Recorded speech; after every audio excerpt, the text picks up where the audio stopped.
Pourquoi semble-t-il que tu passes la plupart de ton temps au lit allongé? Et à ne pas faire grand-chose ces derniers temps? Êtes-vous quelqu'un qui se fatigue facilement et qui n'a pas envie de faire quoi que ce soit?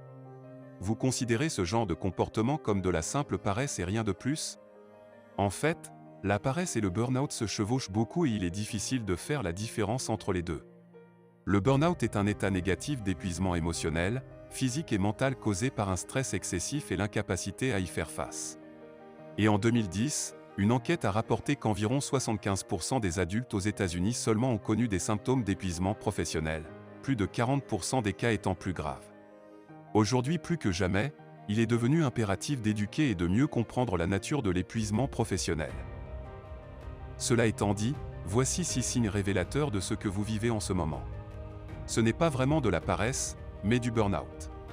Numéro 1, vous vous sentez déconnecté de tout. Est-ce que vous passez à travers les mouvements de chaque jour, comme si vous étiez en pilote automatique? Si vous souffrez d'épuisement professionnel, avez-vous le sentiment persistant d'être détaché de votre propre personne?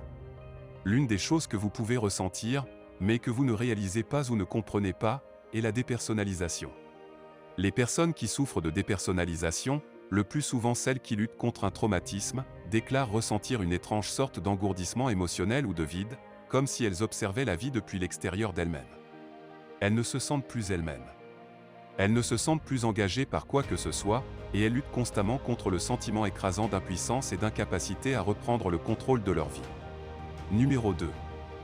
Vous étiez motivé avant. La paresse est un trait de caractère.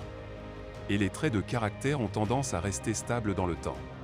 Une personne paresseuse n'a jamais envie de faire des efforts ou de se dépasser. Mais si vous étiez motivé et performant, que vous excelliez souvent dans certains domaines et que vous n'êtes devenu que récemment épuisé, apathique et démotivé, il est plus probable que vous souffriez d'épuisement et non de paresse comme la plupart des gens le pensent. Numéro 3. Vous étiez passionné avant.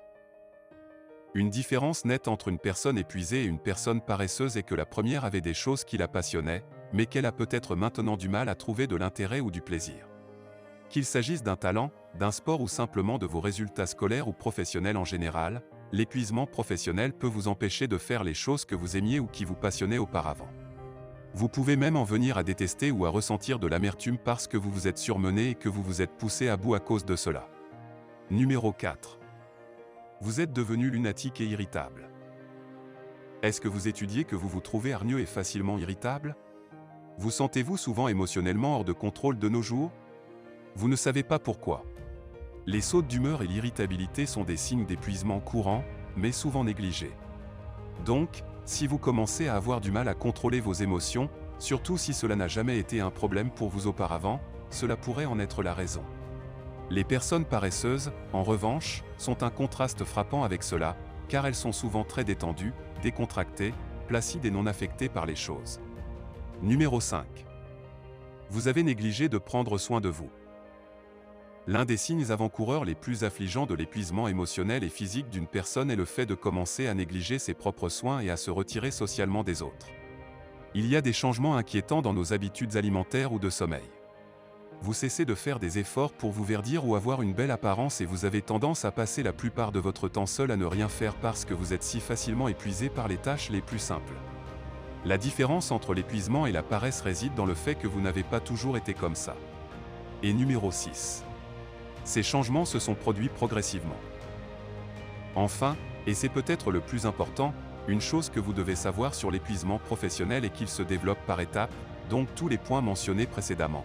Perdre l'intérêt pour la motivation, en particulier pour les choses que l'on aimait auparavant, se sentir détaché de soi-même et déconnecté de tout ce qui nous entoure, se retirer socialement et négliger ses soins, ne se produiront pas du jour au lendemain.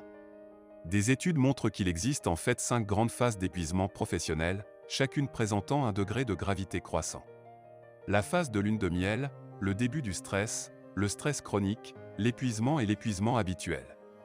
De nombreuses personnes commencent à ressentir des symptômes dès la deuxième phase, alors que le stress est encore modéré, mais que l'optimisme, l'intérêt, la motivation et les performances peuvent déjà commencer à décliner.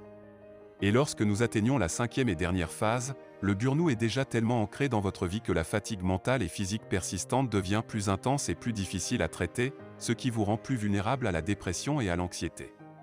C'est pourquoi il est si important de sensibiliser les gens à l'épuisement professionnel au lieu de le considérer comme de la paresse, comme la plupart des gens ont tendance à le faire.